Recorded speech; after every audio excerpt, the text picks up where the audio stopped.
Okay, we are now recording. Oh, we're recording? Hello, hello. Everybody, sound good? Sound good in your microphones? Mic check. Damn, that's crazy. Yeah, it sounds good. Yeah, sounds good. it does. Let's check Yeah, you. check. Yep. 1, 2, 1, Sounds 2. weird. Yeah. Yeah. This is how you'd be if you're tripping on shrooms. I showed him that. Oh, yeah. Pussy. Yeah. All right, y'all ready? I am. All right, let's do an intro video with just us, okay? Yeah. So I'll start it off. Chupapi, chupapi, chupapi. Munyanyo. Welcome, everybody. Welcome.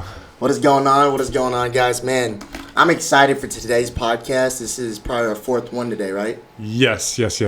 So I'm excited for this podcast because we got someone very special to me, to us, and he's a legend. Yeah. He's Absolute legend. And he's paved the way for many other people, but also I can speak for myself, right? The way I speak, the way I talk, the way I dress, the way I live life is because this guy. And let's give a special applaud for Colin Lee.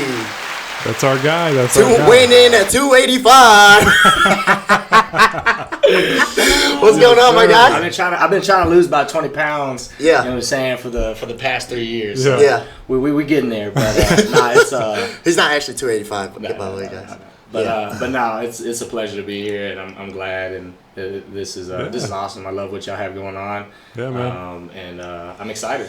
I'm Yeah. excited. This is dope. Welcome. This is dope. Super excited to have you, brother. Yeah. And this guy, if you guys don't know, he is Alex's cousin, but real estate guru of the century. Guy, He won't claim it, but he is. He He's really is. Y'all He's very so humble. knowledgeable.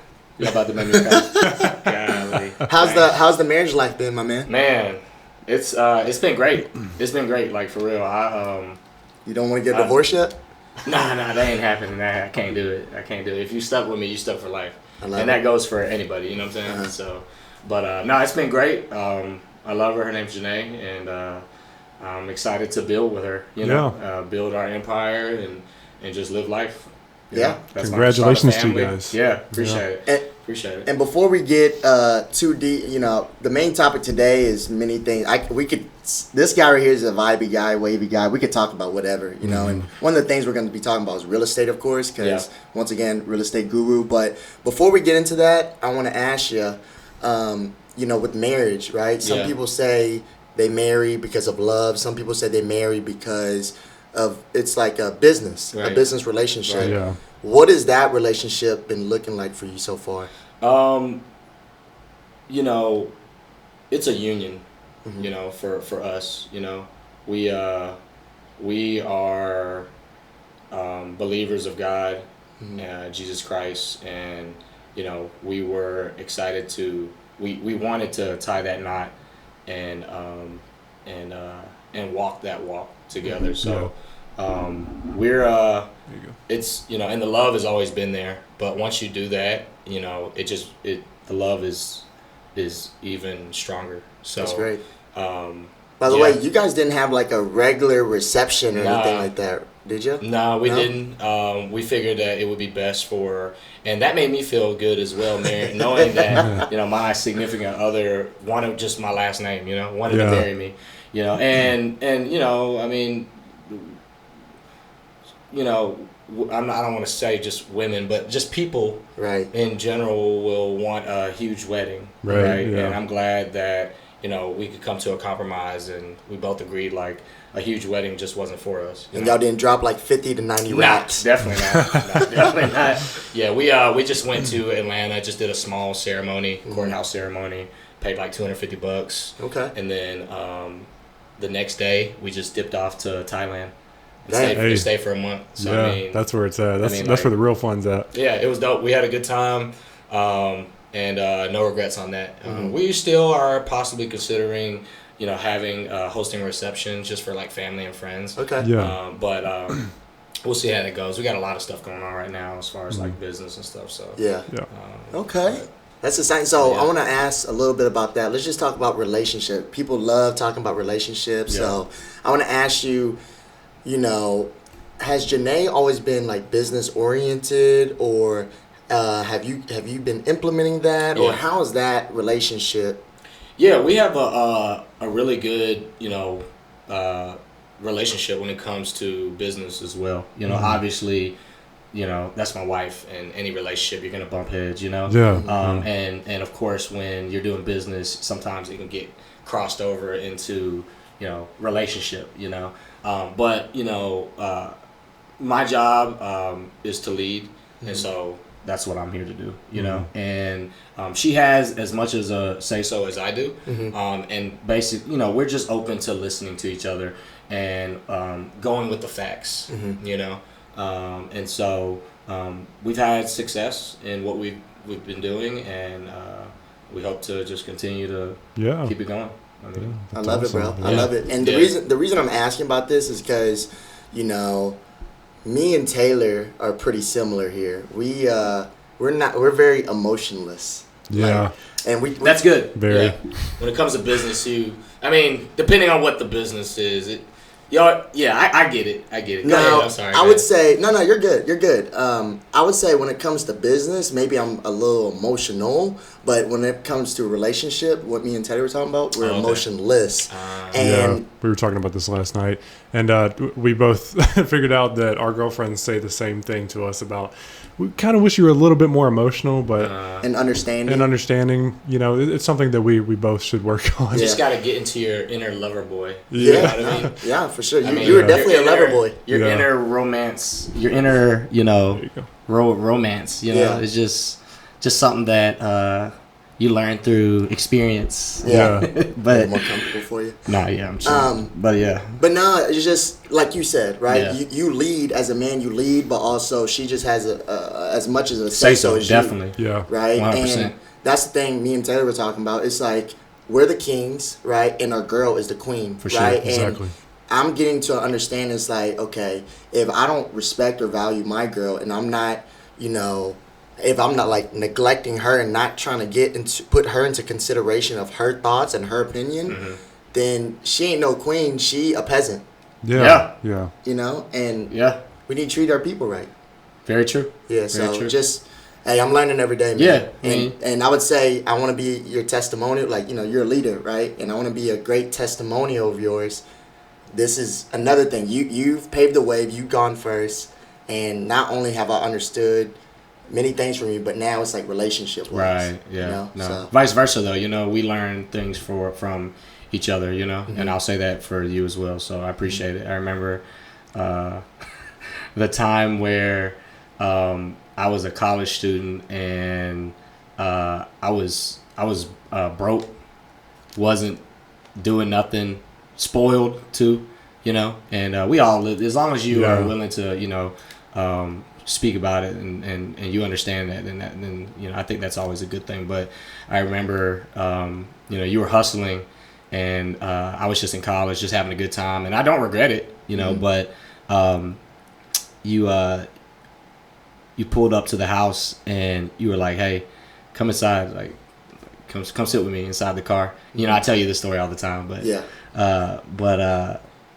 you had a Louis bag. That was back then when we were just showing off whatever. You know, we're young, whatever. But had a Louis bag, and then he opened the Louis bag. You know, the little lady man bag, and then out of the man bag, he pulled out this Velcro bag. Yeah, like another bag. Open it, stack of like money, and he was like, "Hey, hold this," and I was like, "Man, this is a lot of money." And he was like, "Yeah, you can get it too. You got to put the work in." And after that, I was like, he's right. Like, what am I doing? You know, like my younger cousin, and not that we're in competition with each other or anything. It was just like, it was more of motivation, and I know it came from a good place from you, you know. So like, I appreciate you for that, and it just kind of unlocked a dog out of me. You know what I'm saying? So, you know, and that's just part of journey, right? Yeah. Just part of you know, life. You snap out of it. And, you know. And I feel like everybody probably has that person in their life that's like, it pushes them, gives them that final push to where like, okay, you need to step your game up, you know? Yeah. And everybody should have that person if they don't. Definitely. Definitely. Who is your person, bro? You. That's awesome. Probably. Yeah. That's dope, bro.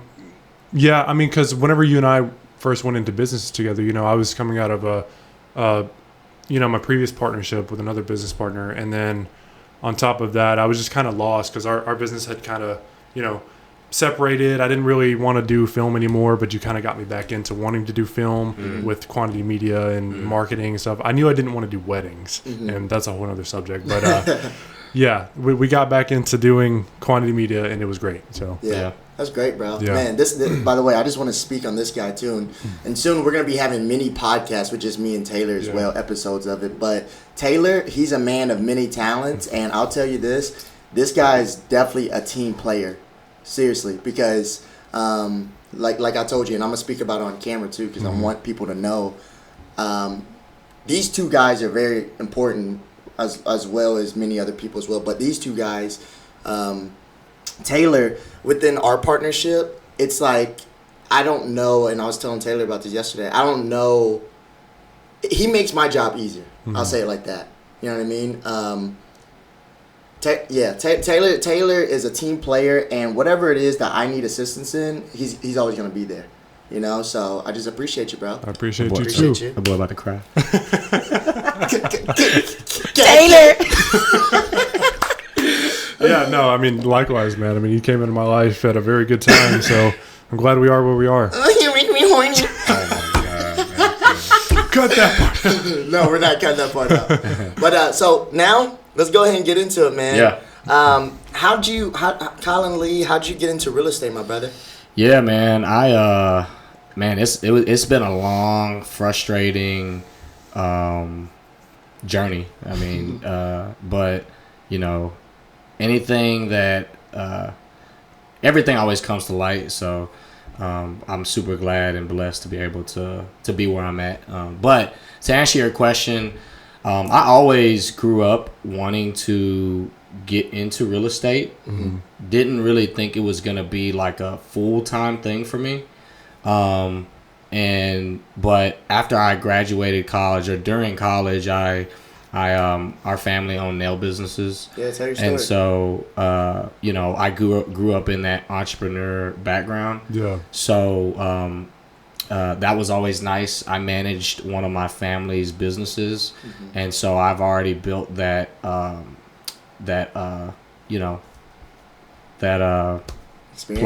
experience to negotiate and give people service and stuff. So that was a blessing, and I just used that as a trampoline, and I got tired of it. I graduated and I was still doing it. I was doing it full time for like 3 years, and it was just got frustrating for me. Like, I love the atmosphere, and it was nice, but I felt myself being so drained. And so I was like, what can I do to get out of this, right? And if I always have to go back, I will. I'm not like, I'm humble enough to go back and work my ass off and bend over. I'm 220 pounds bending over, doing feet. Like, I don't mind doing that. I'll do that.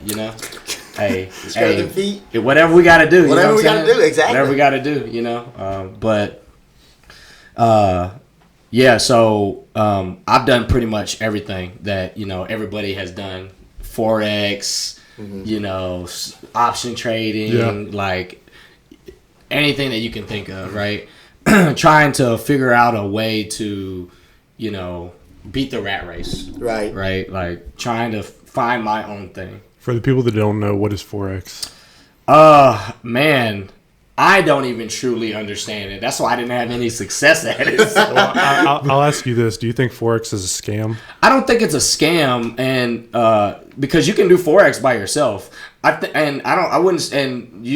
you're saying that because, excuse me, a lot of people are selling Forex, programs and trying to do like coaching and stuff like that.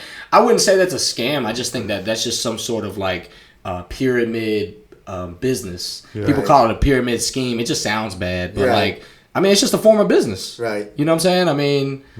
You bring people on, you make money. They bring people on, you make money. Like, it's like a referral system. Yeah. I wouldn't do it. I don't want to do it. But I'm not saying it's a bad thing to do, because if those people are benefiting from it, then whatever. Yeah, the reason I asked those questions is because I really don't even know what it is. I hear people talk about it all the time, and I hear a lot of people say it's a scam. Oh, really? So you don't know? I think that Forex trading, correct me if I'm wrong, but I think that it is trading currencies, right? Right, different currencies, like the Japanese dollar or Japanese yen, the yen, the U.S. dollar, of course, and then you got pretty much anything that you can think of, pesos, this and that. You're just trading against each other. Yeah, and so just pretty much watching the market. What about tamales? Some guy fucking traded me tamales for a whole tank of gas. I said yeah. For some reason. Tell my Martin Guzman. Shout out to my boy Martin Guzman.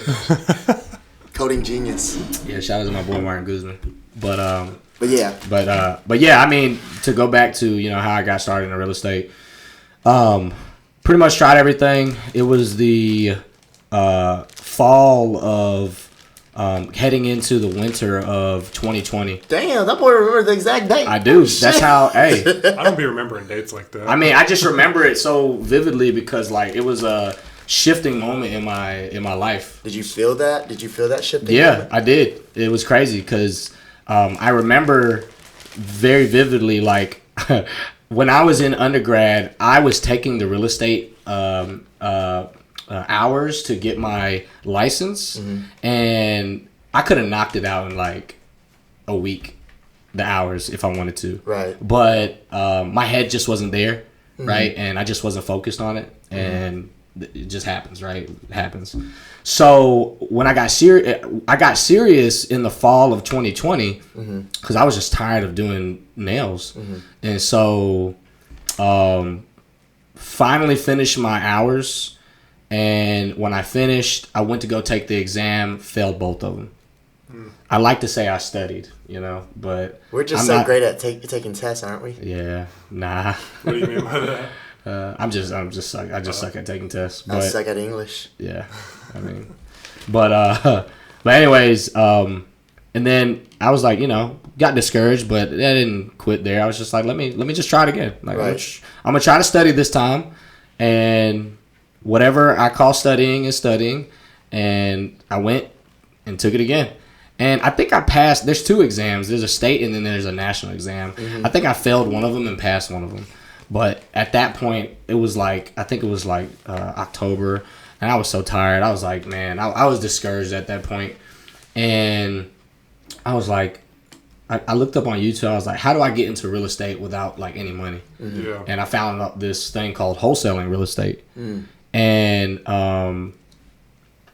during that time, I was just doing a whole bunch of research, and putting action behind it. So, a few of the guys that, I watched on YouTube was like Jerry Norton, Kong Nguyen, Pace Morby, just a few of those guys. And then also as I started getting more interest in that field and wanting to understand it, because it just sounded so good, too good to be true. I started following people on social media as well, and that's when I met Gabe, my boy Gabe. Shout out to Gabe. Yeah. Who's that guy from Memphis that we met at the golf course? Memphis golf course. The black guy. Antone. Shout out to my guy Antone. Yeah, he actually, I knew a little bit about wholesaling back in undergrad. I just didn't know too much about it. He was doing it maybe 2 years prior, and we were supposed to link up for a while, and we finally did, and it was good vibes. He's good people, man. He's putting in work, but I'm proud of him. But yeah, linked up with Gabe, Taj, those guys just on social media. Basically the venture squad, right? Venture Speed squad. Venture Speed squad. Yeah, and I just chopped it up with them and just trying to, because they were closing deals, right? And I don't know the kind of volume they were doing, but I saw that there was proof, and these guys were around our age, so I was like, let me tap in with them and see what's going on. Yeah. Well, anyways, when I was doing all my research, tapping in with those guys, I was doing work behind the scenes. I wasn't on no, analysis paralysis stuff. I was actually trying to. That boy a shark, bro. I was trying to. That was that was it. I did what I had to do. They said, hey, you can buy a list, right? Skip trace it, 15 cents, prop stream. Those are things that you could do. So I bought a list in Memphis and I bought some in Jackson, Mississippi. And I also used Facebook as a resource and Craigslist. Yeah. And this was when the market was kind of this is pre-COVID and stuff. So when the market was, or actually no, this was after COVID. Yeah, right? A little after COVID. I'm sorry, after COVID. Because 2020 during COVID, we were straight. Right, that's what, I remember that now. Yeah, so got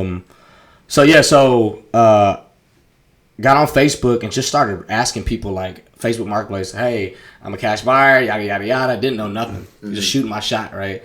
And, hey, I made that shot and didn't, in Memphis, Tennessee, I go to Memphis. We go to Memphis all the time, but we don't know how bad Memphis is because we always be in, certain areas. So I have found this house for $13,000, South Memphis in the hood, like straight in the hood, man. So I pull up. I think I'm in my old E-Class E500 navy blue in the middle of the hood, like. And then this other, I'm waiting on this dude. Boy, trying to get robbed. Like, didn't have a strap, didn't have nothing. Memphis. You know what I'm saying? Like, just. Damn. Yeah, it was broad daylight.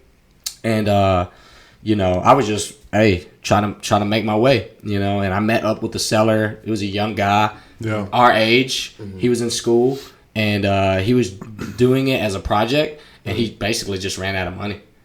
And it needed a lot of work. And at the time, nobody would buy that house. Nobody. I even got it down to like $8,000. Like I got him down to $8,000, and I tried to sell it to like out-of-state investors, this and that, and tried to JV it with people. And those that don't know what JV means, it means joint venture. You're basically partnering with somebody else to try to sell or whatever. It's a partnership basically. Right. And so just couldn't get it sold. And I mean, didn't get discouraged. I was just hustling. We just canceled the contract, move on to the next. And I was doing stuff in Jackson as well. And like I said, in October, all the way from October to the end of December is when I was just like making calls to Jackson, Memphis, getting cursed out, like really in the trenches with it. You know what I mean? Like you just got to. It's just part of the process, And excuse me. And went on Facebook again, found a deal in Canton, Mississippi. Next, maybe 15, 20 minutes outside of Jackson. Right. And got it at a good discount. Like, I think I got it for like $40,000 or something. And houses there are really cheap, by the way. And ARV was like 120 or something. Oh, wow. Yeah, ARV. So after repair value, that's how much it'd be worth. And so I met up with my guy Luke Ross. Shout out to Luke Ross. And he is a wholesaler as well. I think he's the CEO of Atlas. I think that's his company. And he basically sold my first deal. He is connected with a lot of hedge funds in the Jackson metro area. And we ended up selling it for like, I think 50. And I think I made $6,000 off of it. Yeah, he kept me a bigger portion off of it. What was the timeline from whenever you first started or heard about wholesaling to that first deal? Yeah, so I closed it in January. Yeah, so from October all the way until January is when I closed my first deal. Okay. And he was part of that, and we did a few more deals together after all of that, and I was just doing everything on pen and paper. Paper, pencil, and just keeping it. But then I started getting like my first month, I closed just one deal. That was like $6,000. No, two deals, $6,000, and then like literally that end of the month, I closed one in Memphis off of Facebook, but it was listed. That was a very tricky one because I had to go through a realtor. And I think I did some slimy stuff, to be honest with you, and I regret it. But at the same time, the house wasn't being sold. So and I helped those people out as well. Like my first deal, I helped a lady. It was the father's, and it got passed down to the daughter, and she just wanted to sell it. And she was very grateful and that I helped her out and made it smooth and easy for her. Yeah. So that's all I could, and that made me feel good. And I was like, dang. And all I needed was proof of concept. Yeah. After that, it was go time. You know what I'm saying? Yeah, and it's really difficult with a realtor, right? Because most realtors, they'll write up a contract where it's like you can't have an assignee or something like that. So realtors have this thing. It's called an agreement. Basically, it's an agreement where you can you have to sell, like you are listing it with this agent and you don't have the right to sell it. Yeah. And then they have another agreement where you are able to sell it. I'm pretty sure that she had an agreement with him at the time that he can list it, she can't sell it. Right. And so we were basically fighting that. You know, like we were basically fighting that, and it ended up working out. I think we may have cut him like $1,000 or so. Yeah. Whatever, and I made like I think $5,000 on that deal. Yeah, That's so awesome. I made $11,000 in that first month, and I was like, "Damn, like this is real. Like this is real." That's that wake up moment where Yeah. you're like, damn, bro. Yeah, but then I also had other deals in the pipeline, and so following that February, so January I made like $11,000. February I made $15,000. I think I closed 2 deals and then January, February, March, I made another like $10,000. So in 3 months, I made like $30,000 in 3 months. So I was like, that's crazy. I was like, bro, what? That's the average American salary in 3 months. I was like, dude, this is insane, you know? Yeah. And I was doing this all in Jackson, Mississippi. I was a little bit discouraged of Memphis because like everyone was like, oh, it's oversaturated. But nah, it's not oversaturated. No place is oversaturated. You just got to be able to get it. Identify the deals, Yeah, too. That's like, a huge part of it. Yeah, and people will work with you. If they like you, they're going to work with you. Yeah. You know what I'm saying? It's like that for every aspect of business, I feel like. Not even Yeah. just wholesaling. I mean, because I remember whenever I owned a strictly wedding company, a lot of people's decisions on whether or not they worked with us was emotion based, Exactly. and not work based. It was based on whether or not they liked us. So Exactly. You're right. Yeah, I mean, that's what it comes down to. It doesn't matter if you're a multi-million-dollar company. A lot of people would actually rather work with individuals yeah, because it's more intimate, you know? So, so yeah, man, from there on, you know, I basically got out of pen and paper. Me and Alex started working together for a little bit, and we ended up going to like multiple events that year. Right. Yeah, and then we actually ended up meeting the Venture Speed Squad. Yeah. And we're lifelong friends with them. They're awesome. And I mean, from there on, I started with a CRM. And basically a CRM is it's like your whole business pretty much. You know, you got all your contacts in there, all your information, everything that you need to run your business. You know, and from there on, it was just a lot smoother for me and easier. And I think my first year, I made like 120 my first year in the real estate, and I was like, dang. Yeah. And I did it like, you know, and I don't say this to brag or anything, you know, I say this to, you know, really inspire people and, you know, want to, you know, spread a light that, you know, if somebody like me can do it, you know, because I wasn't a 5-star student in high school or even in college. Like I cheated a lot in both, and I'm not afraid to admit it. You know what I'm saying? I was a class clown in high school, yada, yada, yada. And, you know, it's just, I'm glad, I'm grateful to be able to be in the position and, you know, be able to shine a light on people and spread knowledge and stuff. So Yeah. I have a question. What's Do you up? think in 2021 when you're wholesaling, do you think it was way easier to find deals and assign deals than now? I think it was because interest rates, I believe at that time, were still at a very low place. And so, you know, nobody was afraid to sell their home. Like, and then everybody was selling, like buying.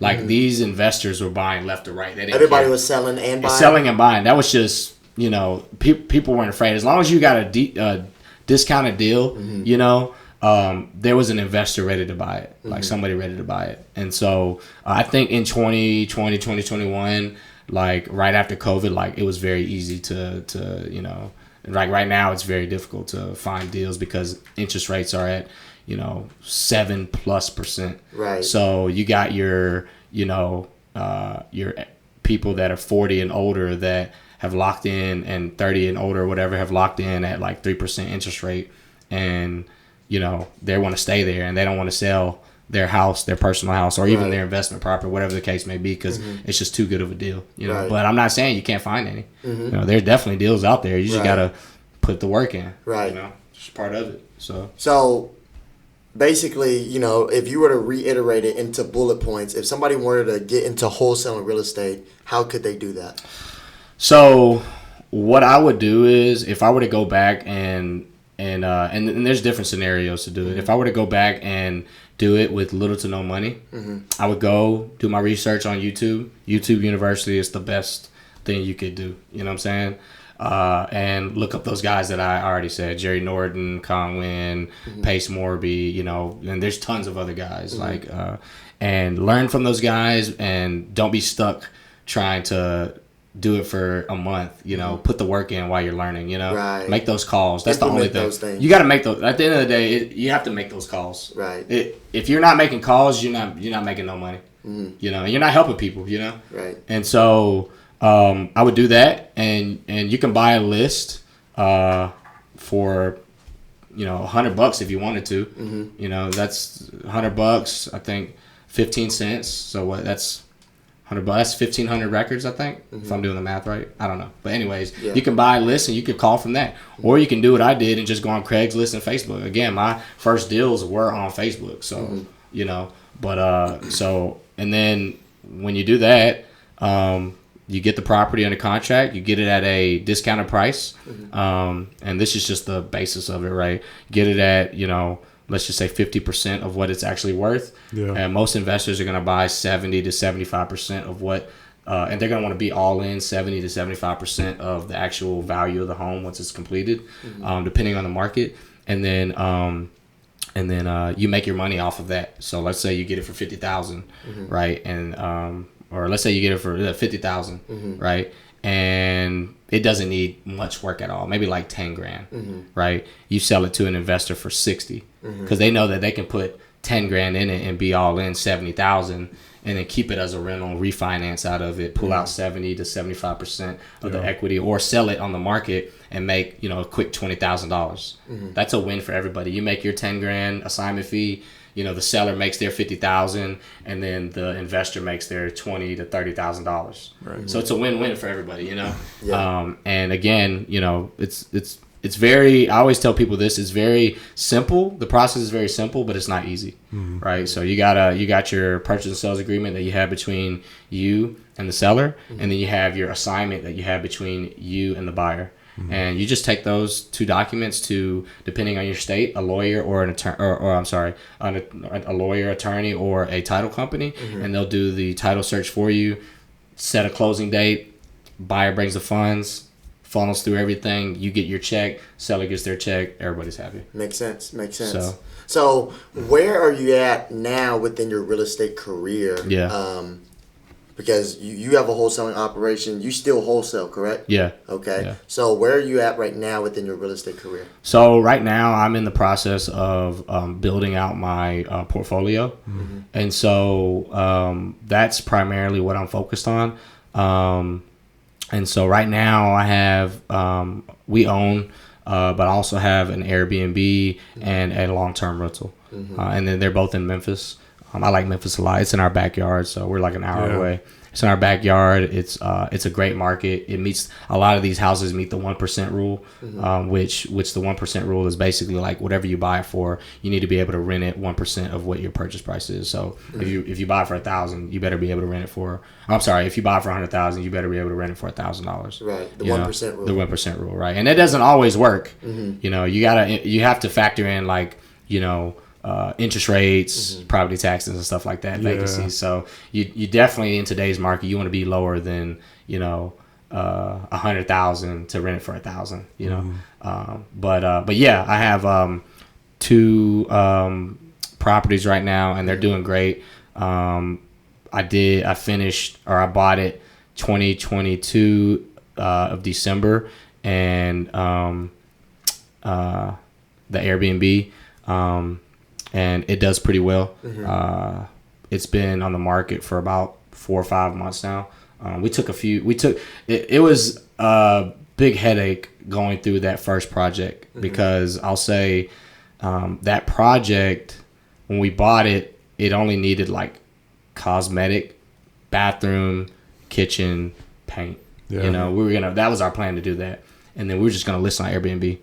So we were about a week away from finishing up that project, and I get a call from my my project manager. This is during Christmas, the day after Christmas, and we have cameras on our place too, you know, to make sure everything's good. You know, contractors working, yada yada. Yeah. And the contractor's about to give you a present. That's what the call was about. I wouldn't say a present, maybe a bag of shit. But yeah, I got a call. I saw a guy come up to the house on Sunday and placed a piece of paper on the door. Didn't know what it was, couldn't talk to him, whatever. I was shocked because he played the recording. So the next day, my project manager calls me and was like, the whole house is flooded. Damn. What? I'm like, what?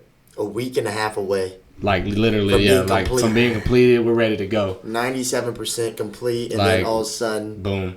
You know what flooded. I'm saying? Yeah. How did it flood? There was a pipe. So in the attic, the water heater, it got cold. It's cold, and you know, in the South during winters, and we just didn't prepare for it, and it bursted 3 gallons every minute, 3 to 4 gallons every minute, bro. That's every a lot. Minute. Like, you're not exaggerating? Nah, that's it. They put that on the sheet. Wow, 3 gallons every minute. Yeah, and they had to come and actually turn it off. How long was it, like? For I'm assuming a whole day. I mean, at least.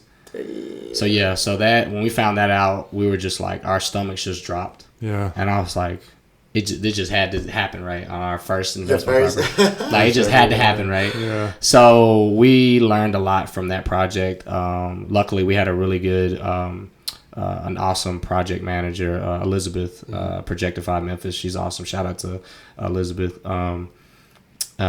She took care of us during the whole entire process. That's and great. Made it very smooth. And of course, you're always gonna have your booty's gonna be tight, you know, like that whole process. Yeah. But we ended up getting paid out by the insurance, and then we just basically started from the very beginning. Like, damn, had to start over. Yeah, that's crazy. So are you glad? Yeah, I mean, again, everything that we go through, it's an experience, and it was there's good and there's bad things about this experience. But I'm glad that I've learned. I'm glad that I know, like, I can tackle a project like this, because we basically had to it had to go from the studs, because all the drywall, that's crazy, was gone. Literally start all over. Literally had to start all over.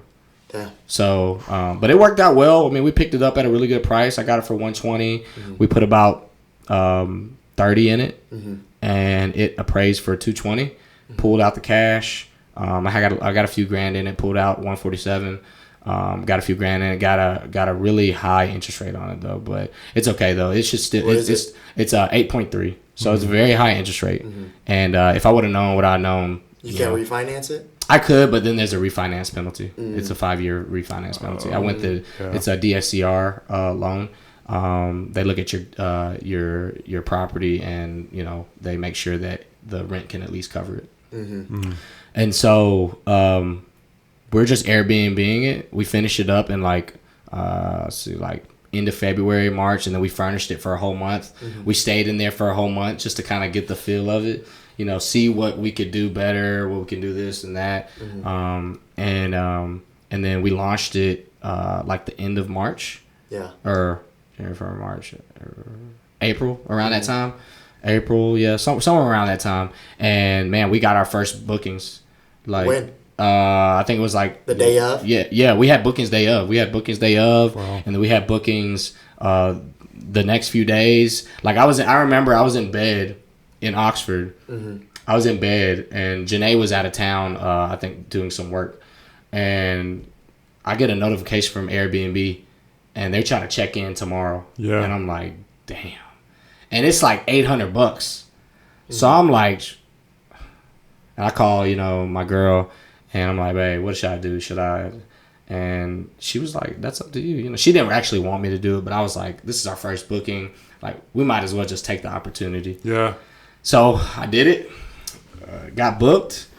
It was awesome. She left a 5-star review. She stayed for like 4 nights, 4 or 5 nights. We made like $800, $900, something like that. That's got to be so relieving. Yeah. Like, after everything that you went through with like the water flooding and everything, it's like, wow, my first booking. You know? It was dope. Yeah. And then after that, we had a booking right after that, and we've been basically booked up until now. I mean, it's August now. Could you tell me a person? There's a celebrity that actually stayed at your Airbnb. I can't even think of his name, but his name's Dylan Brooks. Oh God.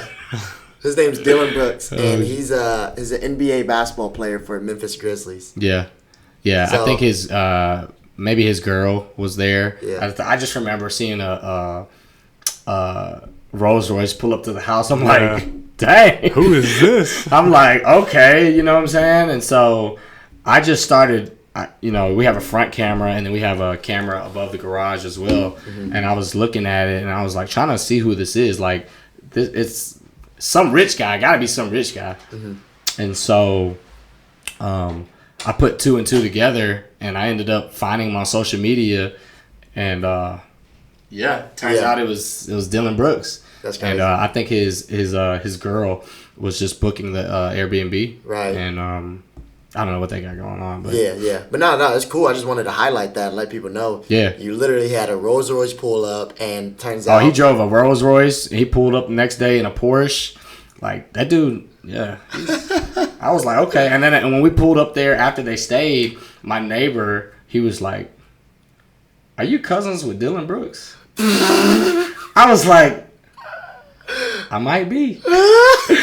So I was like, messing with him, whatever, just trying to, and he was like, okay, that's cool, whatever. That's so funny. Yeah, so. You never told me that. He asked me that, and it was cool. That's dope. Cool. Well, let me ask you this. So, you already told us the timeline and the story of how you found this deal within that Airbnb, how you turned into an Airbnb, and Dylan Brooks staying there. Yeah. What are 2 to 3 things that you learned within your first investment property? Yeah. Because I'm sure it was scary. Definitely. And you took that risk. Definitely. Well, the first thing is to make sure that your funds are in order, I would say. Shout out to my boy Laksh. He put me on to a private money lender, Hyam. Shout out to Hyam as well. Very smooth, very easy process. Hyam made the funding process very, very easy because I didn't know how I was going to get the money, but I ran it through Laksh, and Laksh hooked me up with Hyam, put in a really good word for me, and Hyam basically put the funds up in like I had to close in like 4 or 5 days. Yeah. And he put up $120,000, for me, and it was smooth, very easy. Didn't have to do a bunch of paperwork like these hard money lenders are gonna ask you to do. And they were just going off trust. Yeah. And Laksh knew I was a hustler, and he knew I can get it done. And my turnaround period for this private money was 3 months, bro. So I had to fix this house up. Refinance it in 3 months. Damn. And if I didn't, I was going to get charged more points and pay more interest every month. Fix it, get it appraised, and then refinance all that. Yeah. But it didn't happen, did it? Yeah, I did. Oh, it happened? Oh, okay. Yeah. I knocked it all out in 3 months. Damn, of course you did. With the water flooding and all that. I had to upfront my own cash at the time. So I don't even think I got the money back until after I closed on it. So you had Hispanic people fixing up your house? Yeah. That makes sense. Modelo and Taco. Get to what? Nah, those are some hard-working individuals. Yeah, nah, bro. They are. Shout out to, the whole Hispanic community. Like, I love all my peoples, Nah, bro, so. Because, hey. Say. I'm sorry, this shit is like glitching. I don't know what's going on. Oh, okay. You're good, bro. It's good. It's just trying to make sure everything is working properly. Hey, so if anybody wants to be on the podcast but also help us with like the behind the scenes stuff, hit us in the DMs at Quantity Media or email us at quantitymediallc@gmail.com. Please I just have to plug that in. But also I want to say this, there's this Vietnamese, the only Vietnamese restaurant in town. It used to be called Me and T, now it's called Pho Oxford. Yeah. And I got to shout out to your dad because he plugged me into these 2 Hispanic guys, Miguel and Freddie, and they paint. And I got to bro, the first day I connect with people easily, but the first day I worked with them, and bro, they were grinding. Yeah. They had to paint the walls, the whole restaurant. On top of that, they had to change out all the ceiling panels, and it's not easy because they had to cut holes around the lights Right. and then install them back up. And bro, the 2 days that they worked, god damn. Hey, it's something about us minorities. We're just some hardworking individuals, you know? Yeah. Shout out to all my Caucasians. I wouldn't know anything about that. Shout out to my Caucasians, though, for real. Hey, yeah, shout out to everybody. You know what I'm saying? The humankind. Yeah. Right, But right. also, hey, tell this story. It's not really a story, but your dad, the nail shop closed, and his wife and his one of his workers, they all went home. Then all of a sudden, your dad called and said, "Hey, the client just showed up." And then they just hustled back and started working. Yeah. And then went to go to a grocery shop. Yeah, I would say, like, you know, minorities, but especially like your the ones that aren't from here that come here, that immigrate here or migrate here. They are some hard working individuals. My dad owns 2 nail businesses in Memphis. I'm sorry, in Oxford, and we've been here established for 15, 20 plus years. And anyways, he has his wife.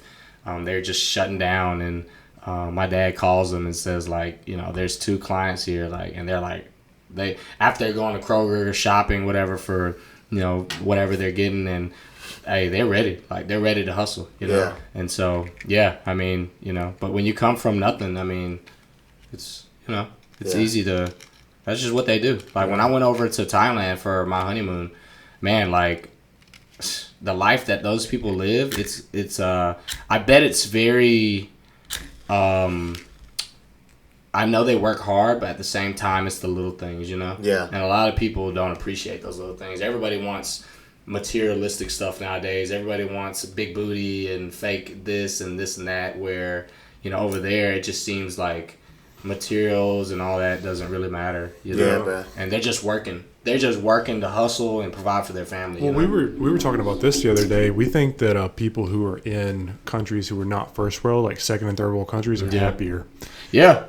Because they don't have technology, they don't have access to instant gratification, and stuff like that. Yeah. I think it's a huge determining factor in someone's happiness. I mean, I used to live in Vietnam for about 3 years, and there's some Vietnamese people here in Oxford. There's not many of them, but I've connected with even the old heads.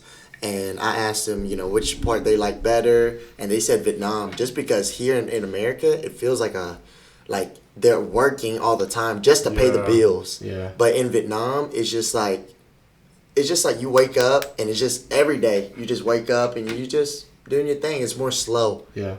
You know? Yeah, but they working their ass off too, though. Oh, I'll yeah. say that. It's But different. I feel like they enjoy it more. But at the end of the day, it's a bunch of them motherfuckers. You know, all in Here one is place. just, again, it's all about what you have and stuff. Keeping up with the Jones, you know? Yeah. Keeping up with the Jones. Yeah. But back to the story of like, and by the way, what nail shops does your dad own in here in Oxford? Nail E and Nailthology. Nail E and Nailthology right off of University in the corner mall, and Nailthology next to Walmart in the corner. You said Nailthology. I'm sorry, Nail E.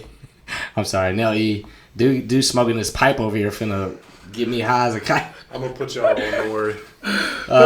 Yeah, Nail E in the corner of Walmart, next to GameStop, next to Beach Fitness. Yeah, they've been there for a while. So I just want to say this.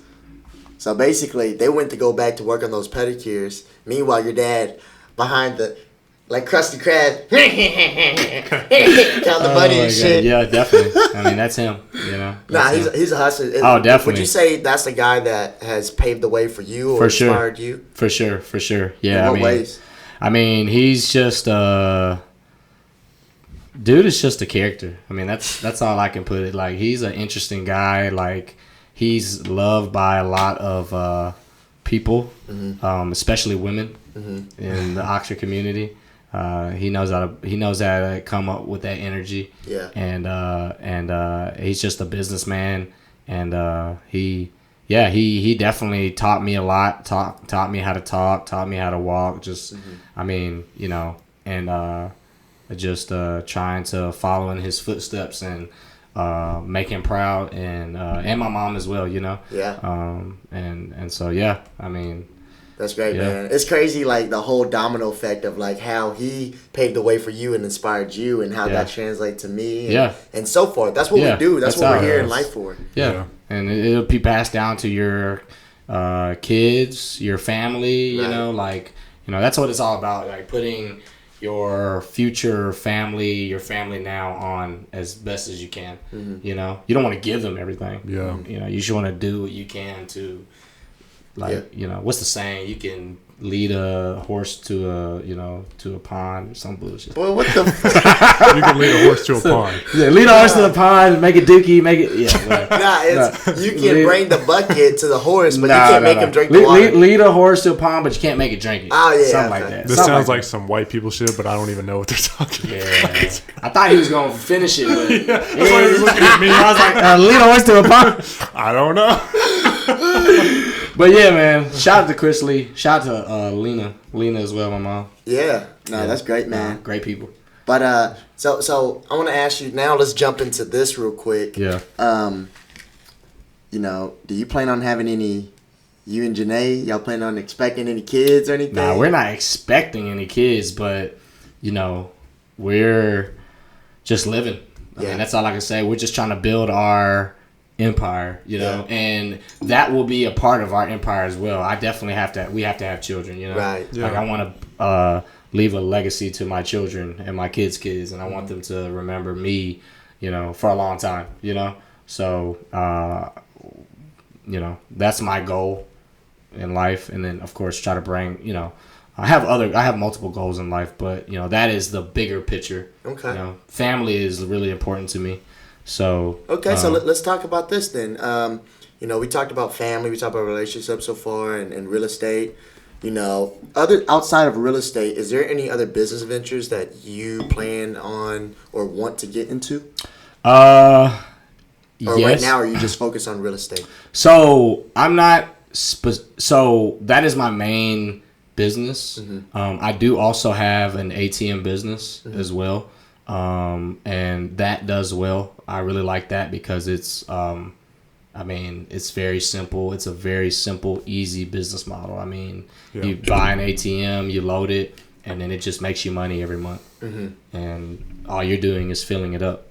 So I love that business model. It's just really stuff for like our retirement, you know, stuff that will pay the house note, stuff that'll pay the cell phone bill, stuff that'll pay for gas, you know, nothing that we're gonna splurge on. I mean, we can. I mean, we have right now 5 ATMs, all across Oxford, and we have one in Tupelo. Okay. And I mean, how are they doing? Oh, it does great. I mean, I think so. Right now, we just bought one, an extra, our 5th ATM. Almost 2 months ago, and that one by itself generates, and this is the slow season because Oxford is very seasonal, right? It's a college town, very small town, but there's money here, you know, and you know, and there's demand here. But with our 4 ATMs, the trend that I'm seeing is like we're making during the slow season about $1,000 a month off of those 4. Wow! And they're all paid off. So I mean, and an ATM costs. You know, so I'm actually a distributor. Yeah. So I was gonna ask. So if somebody wanted to get an ATM, like, could they go through you? Yeah, definitely. So actually, I am actually starting up a program. I'm to be a coach, right? And I want to coach people to how to get their first ATM, how to land their first location. Okay. Nice. So you know, be on the lookout for that. I'm excited about that. I mean, to buy an ATM, depending on what program you choose with me, you can get it from anywhere from, it's still on works, I think anywhere from $3,000 to $3,500, depending on the program that you choose. And then, I mean, that's basically it. Yeah, and if you get it through me, it's going to be $1 billion. You know that's from bro? Oh my God! Come on. Sounds like Donald Trump. Austin Powers, bro. Oh yeah. You know Austin Powers? You know Austin Lee? I know Austin Lee. This guy. Oh, that's Austin Powers. Okay, yeah. Yeah, but anyways, but nah, man, that's exciting. So slow season. You guys are bringing in $1,000 a month. Yeah. What about busy seasons? Yeah, Like, what does that look like? so we just added our ATM, our 5th ATM at a dispensary. Oh wow! Weed dispensary, Yeah. and the first 2 weeks it brought in $500, like $400 or $500. Damn. What? The first 2 weeks? The first 2 weeks it brought in $400 or $500. And that's during the summer. And that was during but it's in Tupelo. Yeah. So again, this is our first one in Tupelo. So I don't know how. I'm pretty sure their season is pretty stable because it's a bigger town, bigger city than Oxford. Yeah. Yeah, I mean that just added an extra $400 or $500 to our our income every month. That's crazy. Right. That's So awesome. so now so let's just say with 4, because we've had 4 during the busy seasons. Yeah. During the busy seasons with just 4, we've made up to $2,000. Damn, So- a month? Yeah, a month. Wow. Just off of 4 ATMs. Wow. So go ahead. Yeah, it's just crazy because it's just like if they go through you and get an ATM for $3,500, $3,300, whatever the Right.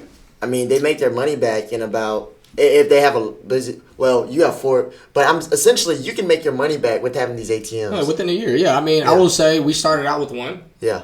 and in a small town like Oxford, you can make $200 to $500 a month off of 1 ATM. Yeah. But I would just say, to be safe, $200 a location, which is not the best. But I mean, if you're looking to put your money somewhere and just, I mean, $200 a month. I mean, let's say you buy an ATM for $3,000.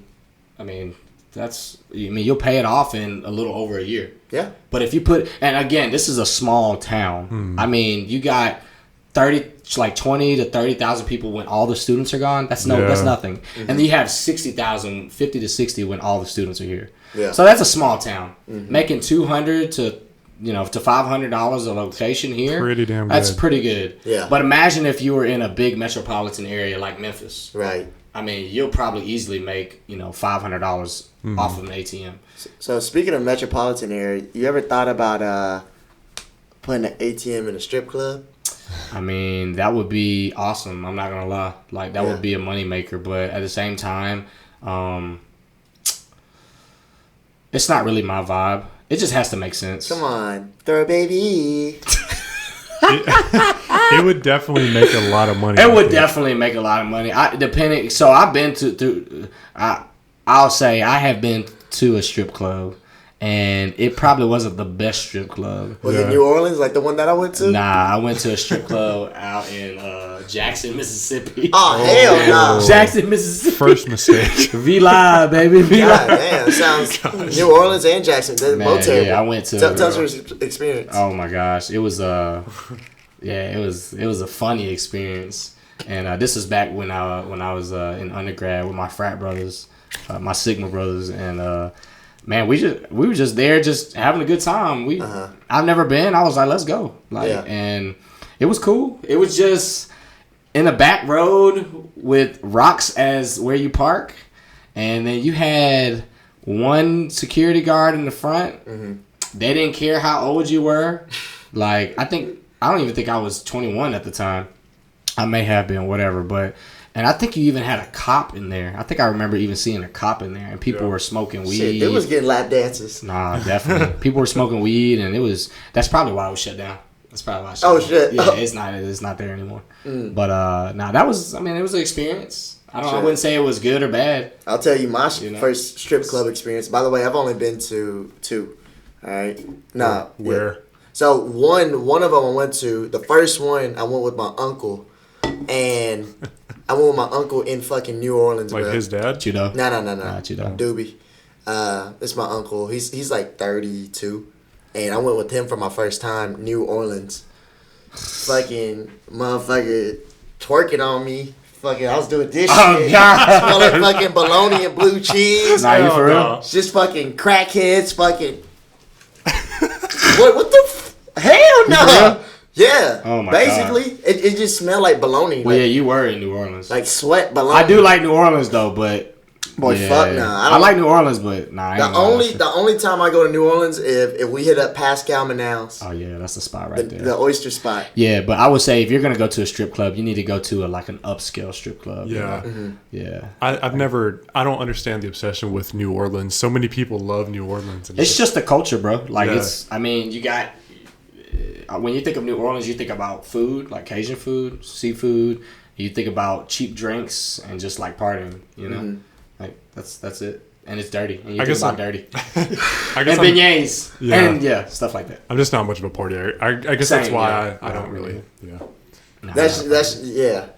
I mean, hey, we can hit up New Orleans one Yeah, day. you don't have to go to New Orleans to party either. You Yeah. can just go to New Orleans to just to vibe and eat good food and just. I've only really ever been there like 2 times though. So But I have guess you actually gone and like experienced Not like really. Would you okay. eat oysters?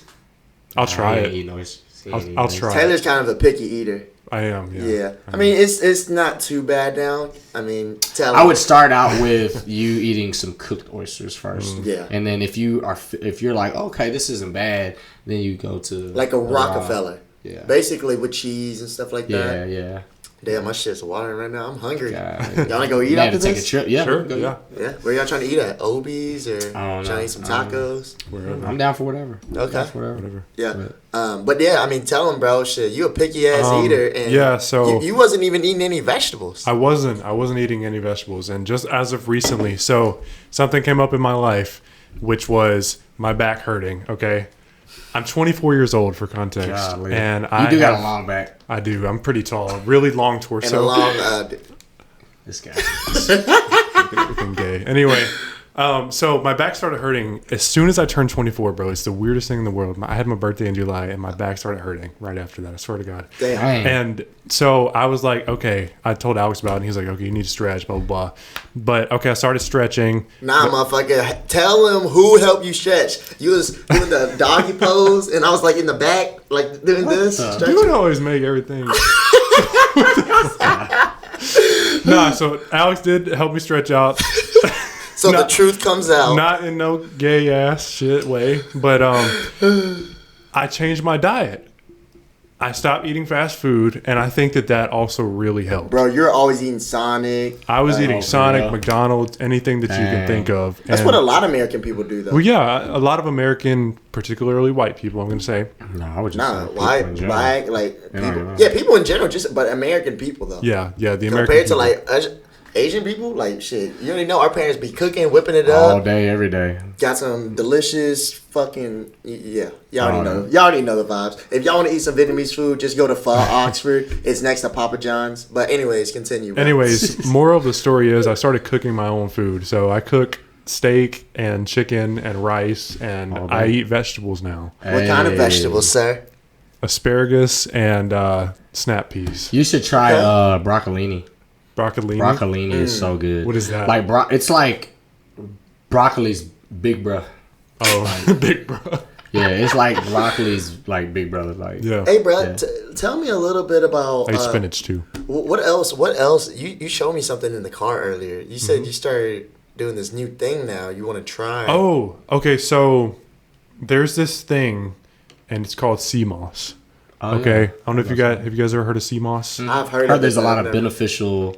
So there are, I don't remember how many nutrients in the world that a human can take, and it's like 110, let's just say. Yeah. Sea moss has 92 That's of those crazy. minerals inside of it. It is the most nutrient dense superfood that you Wow. can ingest ever. I bet it tastes like straight Oh, I'm- dog water. I'm about to find out tonight what it tastes like. I bet it's like super soggy. I bet it tastes like. So here's what you do. I'm about to show you a picture of what I'm doing right now. So you get a bag of raw organic sea moss. I don't buy gel. I buy the raw organic sea moss, and it comes in this little bag, and it just looks like moss. And what you do is you put it in 7 cups of water, and this is what it looks like right now. It's soaking in water for 12 hours. And then you drain it. You drain it, And you just eat it. and what you do is you put it in a blender with 3 cups of water. You blend it up, and it becomes a gel.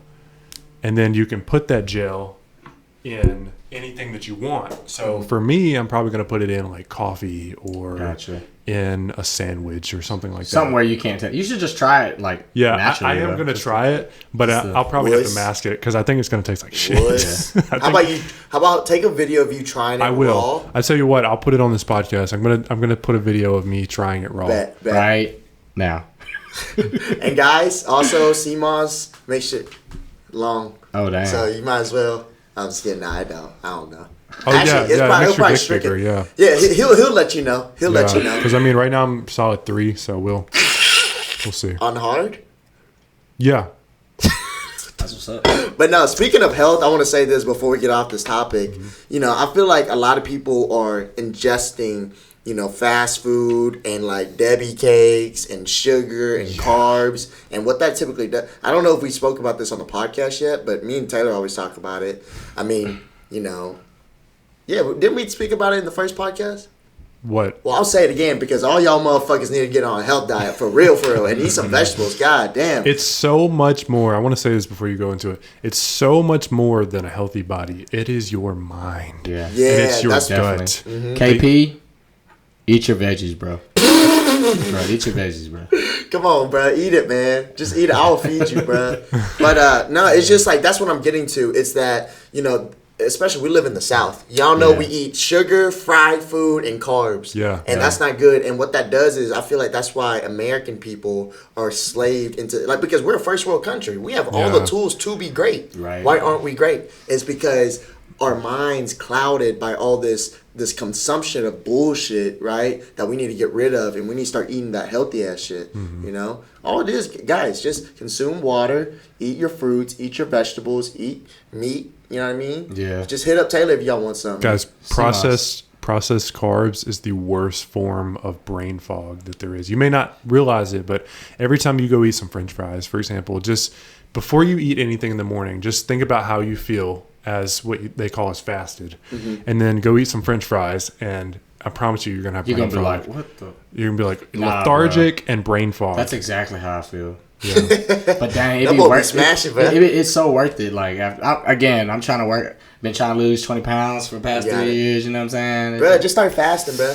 But that's the thing though. Like, I do fast. Like today In I what sense? fasted. Like, So like I won't. Like, I mean, for example, I didn't eat today until like what 1 o'clock. Okay. But now tell us what the fuck you ate when you So started. I ate a piece of bread or 2 pieces of bread with avocado and eggs. Ooh. Yeah. And Okay. I want to say bread is actually bad for you. I'm sure it is. Yeah. I'm sure it is. But nah, but it's so good though. It's so good. With Well, the you gotta eggs. have your carbs too. Yeah, you gotta have your carbs. I mean, there's so what they say is like there's good carbs and bad carbs. yeah, of course.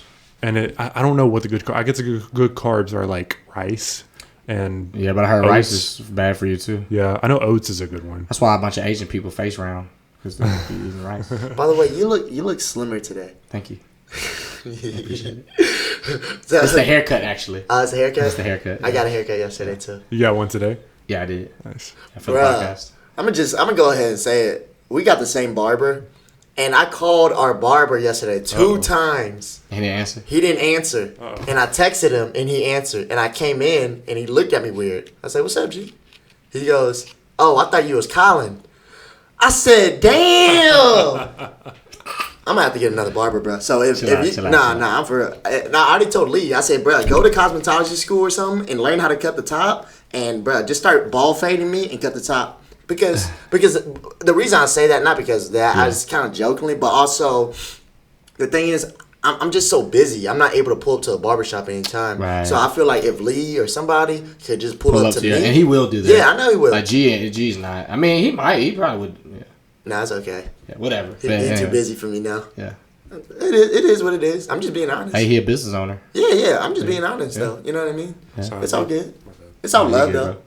But are there any other things that you guys would like to shed light about within this world or within what you got going on?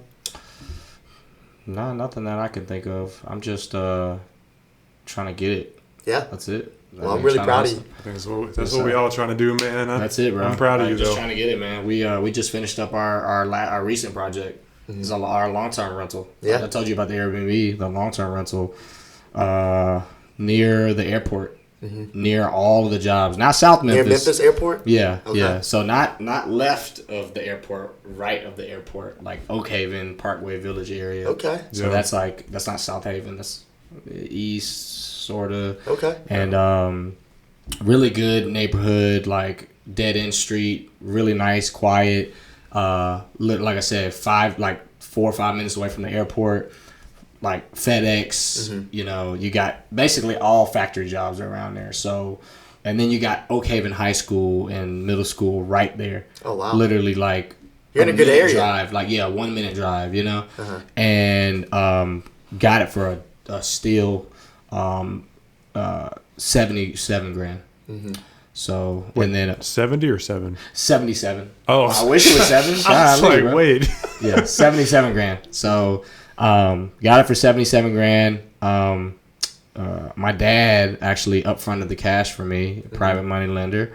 Oh, you're a private money lender now. Yeah, so my dad, hey, he just believed in me. He saw that my first project, and he was like, hey, I'm all in.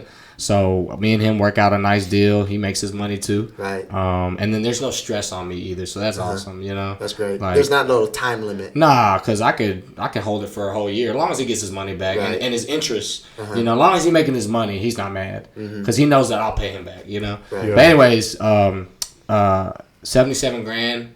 Put about 25 in it, all in, like fees, everything, interest, all that. Probably about 105, 106, around there. And we got it appraised, and I'm thinking that it's gonna appraise for around 150. Highest. You know, the higher. I'm thinking about 150. Yeah. Just to be safe, like 140, 145 around there. Right. So if I pull out 70, 75%, I could pull out that amount, 105 or more. If I 150, pull out 75%, that's like 112 or something, right? So got the appraisal, came back at 165. Wow. So I was like, damn, like that's crazy, you know? One time for the one time, baby. Yes, sir. Yeah. And for the people that may have never heard of this, this is called the Burr method, right? Yes. So the Burr method is you buy, you renovate, Right. you rent, you refinance, and you repeat. Yep. It's the Burr. So Brr. yeah. So it was awesome, and I did it twice already. How was that project? How long did that This take? project was so smooth, actually. That's good. Same project manager, Elizabeth. It went super smooth. I was actually in Thailand while they finished it. So Dude, that's- Thailand for a whole That's some month. straight boss shit. Didn't right have there. to do anything. Yeah. Airbnb was going. Like, yeah, it was lit. That's Damn. awesome, bro. Good job. So she knocked it out. I think we had like a week left when I got back to basically do all like the walkthrough, blue tape day. Basically, you know, making sure that everything is done completely. Right. Because that's always the hardest part. The last like 1% of the project is always the hardest part. And so yeah, it appraised at 165. My lender said that I was approved to pull out like 114 or 115 if I wanted to. We wanted to pull out 70% because instead of 75% because they were giving better rates. So if I would have pulled, so I locked in a rate at 70% for 7.3. So I got a 7.3% interest rate, pulling out 70% of the property. If I would have pulled out 75%, it would have jumped up like 0.5 points. So from 70.3 to, which it doesn't sound like much. It may be like an extra $40 a month, but at the end of the day, like with this market and where we're at, I just said, you know what, I don't really need the cash right now. As long as I can pay back my dad and then, you know, get some money that I put in after all fees and everything, then I'm happy. So like my monthly note is gonna be like $920 a month, and now it's rented at $1445. Wow. Wow. So So you're I cash mean- flowing like $400 or $500. $500. That's amazing. Tenant's great, you know. $5,000 a year $5,000 a year. into your pocket. Yeah, And do a little over $5,000. then Uncle Sam starts knocking on your door. I'm gonna kick his ass. But that's so ideal for like getting a property where you can cash flow 500 every month. I mean, that is perfect. I mean, that's world awesome, right bro. there. And Yeah. then, you know, I just see Memphis becoming a place like Atlanta, you know, where you got young entrepreneurs coming in and because like, you know, Memphis has a bad rap, a lot of crime and stuff, but I mean, every place does, you know, and as long as you start bringing more businesses, more things to do in the city, you're going to attract more people, you know, because Memphis has a lot of history, you know, and has a lot of cheap real estate. So it's definitely one landlord friendly, like definitely one of the places that, you know, obviously I'm investing in, but I advise people to look at because, I mean, you know, 10 years ago, Atlanta was probably the same exact way. Right. But now you can't find no house like I did, 3-bed, 2-bath, 1,500 square feet for $77,000 in a good area. You know, you may be able to find it in the hood somewhere, but you're not going to be able to find. So 5-10 years from now, like houses like, if you were to put a house like that in Atlanta, it's probably going to be about 300, 350, you know? So I'm expecting, you know, in the next 5-10 years that it's going to obviously double in value. You know, that's my plan. And I got it for dirt cheap, and rent always goes up too. So, you know. Bro. I mean, bro, I went to go pick up a 75-inch TV earlier for $150. And Grand Oaks. Yeah. Y'all know where that is? Grand Oaks? Yeah. So 9 years ago, I saw my friend Sam. He had a house there, and it was like big ass house, right? Like 5,000 square foot, and he said that they rent that house out for $2,000 a day. Damn. For what, Airbnb? He said there's this California guy that rents it out from him, so $14,000 a week. When though? I'm sure it's seasonal, but I mean, just whenever, like football season. Yeah, so you know football what I mean? season. Yeah. But also with that being said too, he was saying how like his parents got the house probably 9 years ago. Right. Dirt cheap, probably cheaper than what it is. They bought the lot for $5,000 an acre. $5,000 an acre. Now it's $110,000 an acre. So, but yeah. Now later on, hey, we can all partner up on like a development area or some shit. Hey man, I'm telling you, the sky's the limit. You know. Yeah. So, but yeah, no, I finished that project and I'm happy about it, and on to the next. I'm looking for the next one. Yeah. You know? So I mean, so if any wholesalers are marketing in Memphis yeah. I mean, if any wholesalers, anybody that has a deal that is looking to get rid of it quick, fast, and easy, we're buying as is. Take care of all your closing costs. We're gonna make it smooth and easy for you. Give you the white glove experience. And we're excited to work with you, and we're excited to expand around Memphis. So, yeah.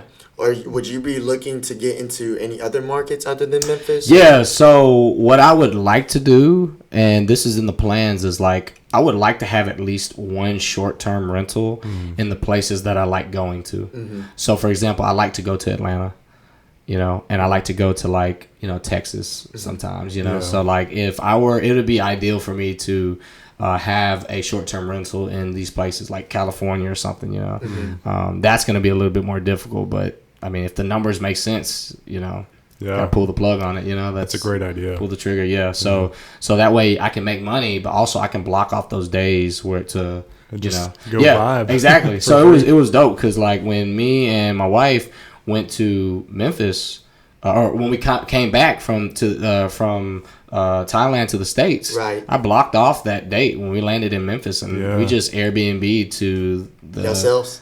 I mean, yeah, we just Ubered to the Airbnb, and we were just chilling. That's so cool, man. So, like, we had a place to go. Instead of driving a whole hour, a little over an hour to Oxford, which we didn't even have a car, you know, so it worked out great. Because asshole was stinky. You could stop in and get a shower.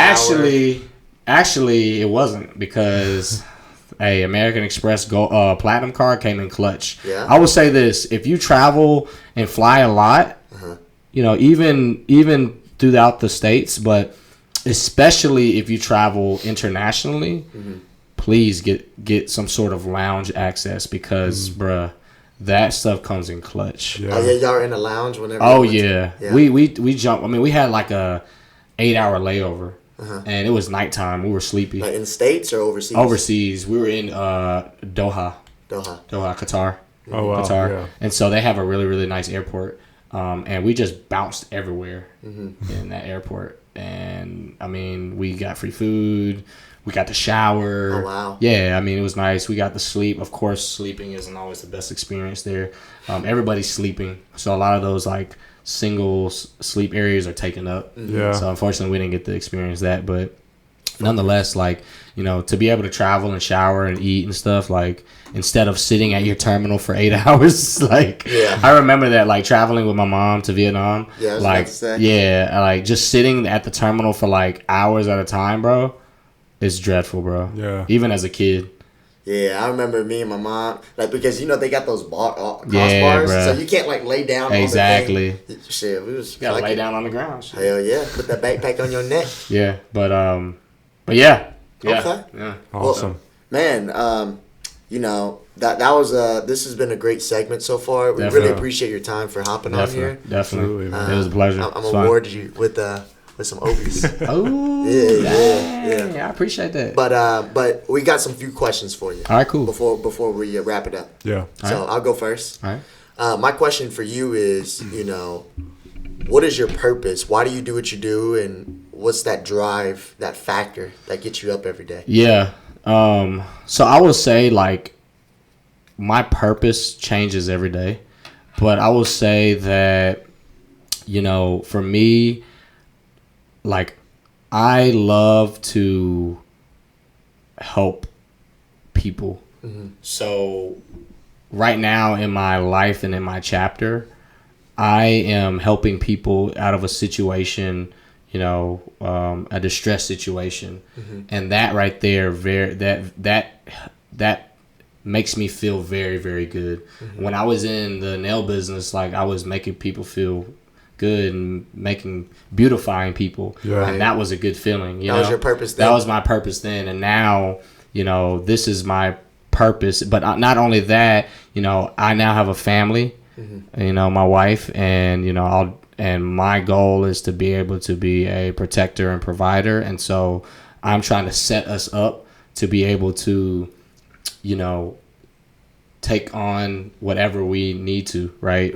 And basically get us out of a position of, again, you know, that rat race. You know, I want to be able to, if I want to retire when I'm 35 years old, I can, but I don't want to, and I know that, like, I can't just sit somewhere, you know, all day, days at a time. You know, like, I do want to go and who knows, like, in a year or two, I may not be doing real estate anymore. I may hop into a different business venture, you know, and finding my purpose through that. But Yeah. and I'll say this too, like, for my mother, like, one of my purposes is to retire her. I'm sure that's a lot of things, you know, a lot of young men that want to do that for their mothers, you know, and father, right? And so that's another purpose and drive for me as well. So just to be able to put my family on and put, you know, the last name Lee, like, cemented somewhere. I want to be remembered by, not necessarily remembered by a bunch of people, because at the end of the day, like, you know, you can't please everybody, but the ones that are close to me, you know, like my family and my friends, you know, Yeah. I want to be able to be remembered by them and put an impact on them. So I'd say, like, a nonstop, ongoing purpose and drive is, like, my family and friends. You know, just making them proud, and Yeah. and, you know, How yeah. dare you leave out your two dogs? Oh yeah, and Boba and Bash. Yeah, I love my children. They're awesome. If anybody wants a stud dog, a Frenchie, he needs to hump something. So, hey, Bash too. What is Bash? What type of dog is he? He's a Yorkie mix and weenie dog. Yeah, that boy be horny too. So 2 male dogs. So Yeah, no, they're awesome.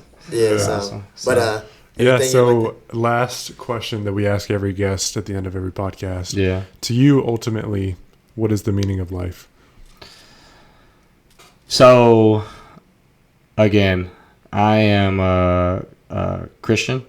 I grew up in a Buddhist household, but I am a Christian, and, you know, I believe that once God, Jesus Christ, came to earth, died for our sins, and, you know, he is the reason that why we're here, and he gives us a purpose and our job is to,